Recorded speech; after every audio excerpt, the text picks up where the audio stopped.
Reserve bank की मौद्रिक नीति समिति की जून की बैठक पूरी हो चुकी है। ये बैठक 6 जून से 8 जून तक चली। बैठक के बाद गवर्नर शक्तिकांत दास ने बताया कि रेपो रेट को 0.50% बढ़ाने का निर्णय लिया गया है, जिसके बाद अब रेपो रेट बढ़कर 4.90% हो चुका है। इस रेपो रेट के बढ़ने का सीधा असर कर्ज की ईएमआई पर पड़ने वाला है। इसका कारण ना सिर्फ नए लोन महंगे होंगे, बल्कि कई पुराने कर्ज भी, खासकर होम लोन और पर्सनल लोन की किस्तें भी बढ़ जाएंगी। मतलब कि आपने जो लोन लिया हुआ है वो भी महंगाई से पीछे नहीं हटेगा, उसकी भी जो दरें हैं और बढ़ जाएंगी। इसके अलावा इससे पहले भी रिजर्व बैंक ने बेकाबू महंगाई के चलते पिछले महीने मई में आपातकाल बैठक की थी। पिछले महीने रिजर्व बैंक ने रेपो रेट को बढ़ाकर 0.4% बढ़ाया, और जिसके कारण वो 4.40% कर दिया गया था। तो इसी तरह देखें तो करीब 2 महीने के अंतर में रेपो रेट 0.90% बढ़ाया गया। रिजर्व बैंक ने पिछले महीने करीब 2 साल बाद रेपो रेट बढ़ाया था, क्योंकि कोरोना काल में किसी की भी स्थिति ऐसी नहीं थी कि वो अपनी ईएमआई को, अपने कर्ज को आगे बढ़ाकर उसका लोन पूरा कर सके। कई सालों के उच्च स्तर पर पहुंची महंगाई के कारण रिजर्व बैंक ने सस्ते कर्ज के दौर से इकोनॉमी को बाहर निकालने का फैसला लिया। इसके कारण रेपो रेट बढ़ाया गया। वैसे इस रेपो रेट के बढ़ाने के अलावा बुधवार की मीटिंग में कई और फैसले लिए गए जो इस तरह हैं। चलिए जानते हैं कि आखिर इस मीटिंग में क्या क्या फैसले लिए गए। तो इस बैठक में सबसे पहले जो बात की गई वो इस फाइनेंशियल ईयर की पहली 3 तिमाही में, यानी दिसंबर तक, इसमें राहत की उम्मीद नहीं है, ये कहा गया। रिजर्व बैंक ने कहा कि इस फाइनेंशियल ईयर में खुदरा महंगाई 6.7% रहने वाला है।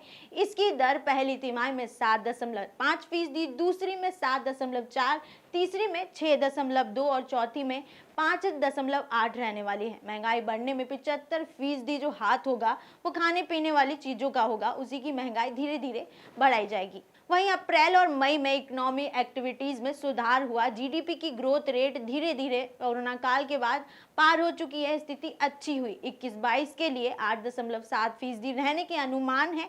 अप्रैल मई के दौरान विनिर्माण गतिविधि सुधरी है। इसके अलावा सीमेंट से लेकर स्टील की खपत भी तेज हुई है, तो महंगाई धीरे धीरे अपने आप बढ़ी है। इस फाइनेंशियल ईयर में रुपए तेजी से कमजोर हुआ, जो सब देख सकते हैं। अप्रैल और मई में ही रुपए डॉलर के मुकाबले 2.5% गिर चुका है। निर्यात के मोर्चे पर सुधार हुआ है और क्रूड ऑयल की बढ़ती कीमतों के बाद भी आयात का बिल कुछ कम हुआ है। विदेशी मुद्रा भंडार अभी भी $600 बिलियन के ऊपर बना हुआ है। बैंकिंग सिस्टम मजबूत करने की पूरी घोषणा की गई है। इसमें विचार किया गया है कि बैंकों का क्रेडिट ऑफटेक बेहतर हुआ। कुल मिलाकर स्थिति चुनौतीपूर्ण है, लेकिन राहत की बात यह है कि कुछ अच्छी चीजें इसमें दी गई है। साथ ही बात करें कोऑपरेटिव बैंकों के मामले की, तो इसमें भी कुछ बदलाव किए हैं। अब अर्बन कोऑपरेटिव बैंक लोगों को लोन दे सकेंगे। ऐसे बैंकों के लिए होम लोन की लिमिट 100% बढ़ा दी गई है। रूरल कोऑपरेटिव बैंक भी अब अपनी पूंजी के 5% के बराबर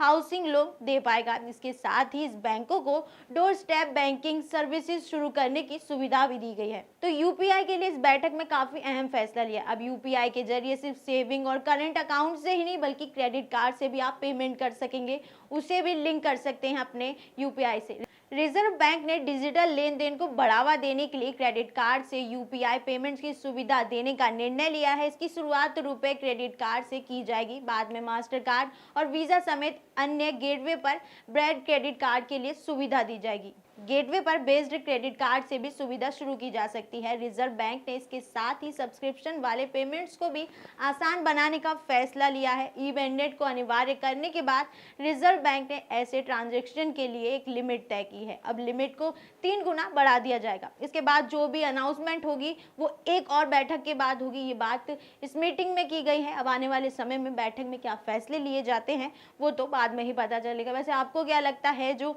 आरबीआई ने जो ये अनाउंसमेंट की है, 7 अहम फैसले लिए हैं, उससे आपको कितना फायदा है और कितना नुकसान है, हमें कमेंट सेक्शन में जरूर बताएं। फिलहाल इस वीडियो में इतना ही। ज्यादा अपडेट्स के लिए फॉलो करें ऑथम न्यूज।